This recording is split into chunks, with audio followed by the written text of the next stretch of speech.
Welcome to section 9.3, where we will learn how to turn any normal distribution into a standard normal distribution. Now, do you remember from the introduction to the video? So far we've only been working with the standard normal distribution because the table only gives us the probabilities for a standard normal distribution. But in real life, there are many normal distributions with different mean and different standard deviations. And when you have a different mean, you will get a different graph. It will not be symmetrical about the zero, it will be symmetrical about the mean. On this normal distribution, it could look like this. You could have a normal distribution that looks like this. Fortunately, we can use the transformations, actually we learned these from C1, to make this into a standard normal distribution. This method is called standardizing. And the method is, first make the mean, shift the mean to the zero. You can do that by taking away mean to all the values.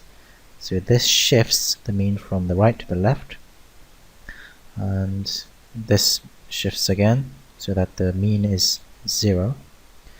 And also, different normal distributions will have different height, and so you can shrink or stretch if necessary to make the standard normal normal distribution with a standard deviation equal to 1. This standardizes the normal distribution. So let's make some notes. The section title is turning a normal distribution into a standard normal distribution. And let's note, any normal distribution can be turned into a standard normal distribution by the formula z equals x minus mu over sigma, standard deviation. Do you remember the explanation? First take away the mean, then divide by the standard deviation to standardize it. And you can round your z values to 2 decimal place, then use the table.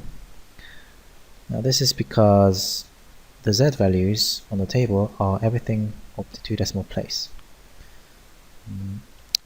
When there isn't an exact z value, the thing you need to do is look for the closest one on the table and just use that.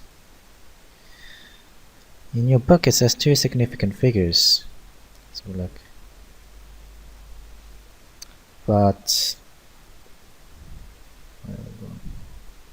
yes, here. But this is wrong. I think they are meant to write 2 decimal places. So let's go through example 3. X is normally distributed with a mean mu and standard deviation 4. The first thing you must do is to standardize it. You will hear me say this over and over again. To standardize, make the variable equal to z and use the formula. So this is the original number. You must take away the mean, which is 50, and divide it by 4, which is the standard deviation. This standardizes the probability, the distribution, and so you can use the table from this onwards.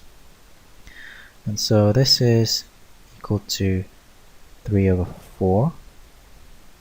Again, now we're at this stage where we can use a method.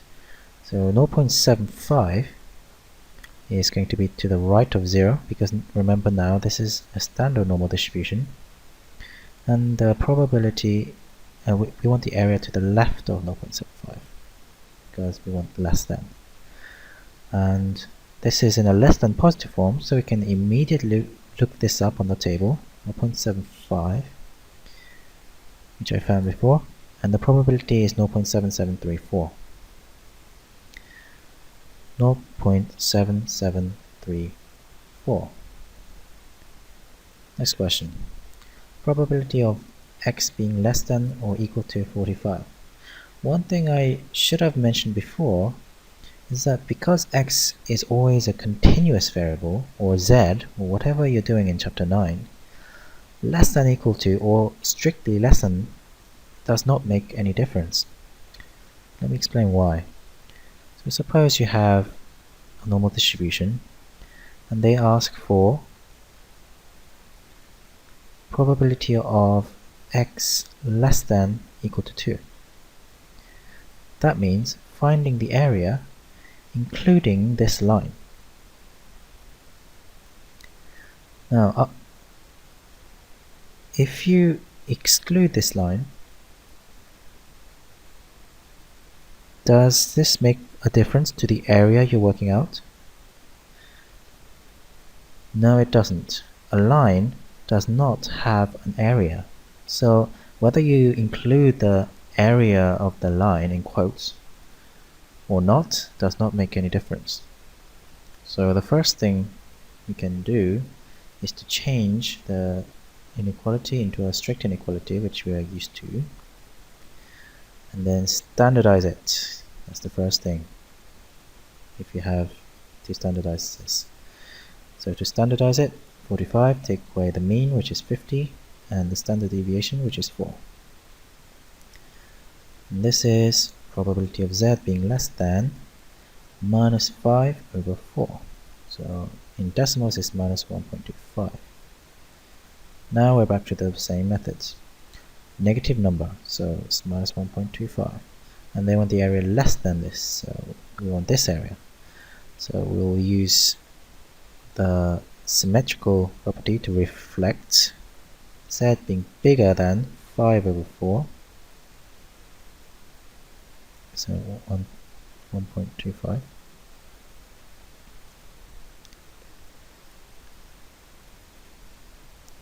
And this is equal to 1 minus probability of z being less than 5 over 4.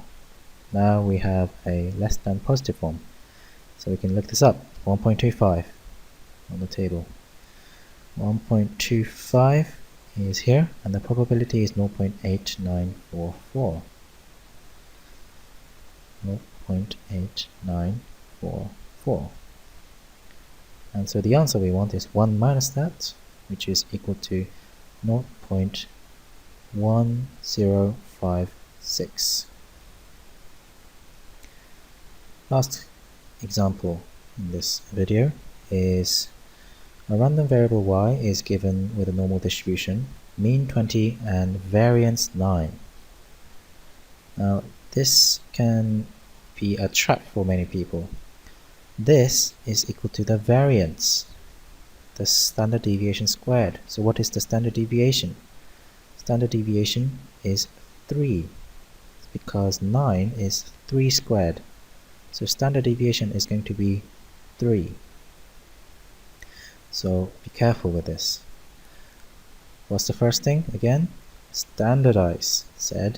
So the above is equal to the probability of z being bigger than b minus 20 over 3, not 9, 3, because 3 is the standard deviation. And this equals to 0.0668. The area, or the probability, does not change when you standardize, and that's the whole point. So this is the backward case, where we have to work out the z value from the probability. So we use the backward method, sketch the graph, and we want the z value bigger than, so it's going to be area from the right, and how big is it? It's only 0.0668, so it's certainly less than half. So let's just say here, and say that b minus 20 over 3 is here. Now this is bigger than positive form, so we're going to have to make it less than positive form. How do we do this?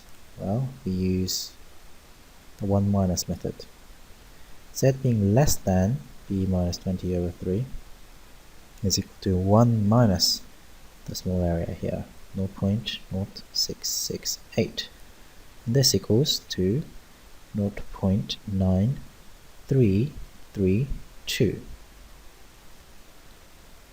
Now we can look this up in the table. 0.9332. Here we are. Here's the probability, and there's the corresponding z value, which is 1.5. That means, so b minus 20 over 3 equals 1.5. This means that b minus 20 equals 4.5. And this means b equals 24.5. This ends the video of this section. Thank you.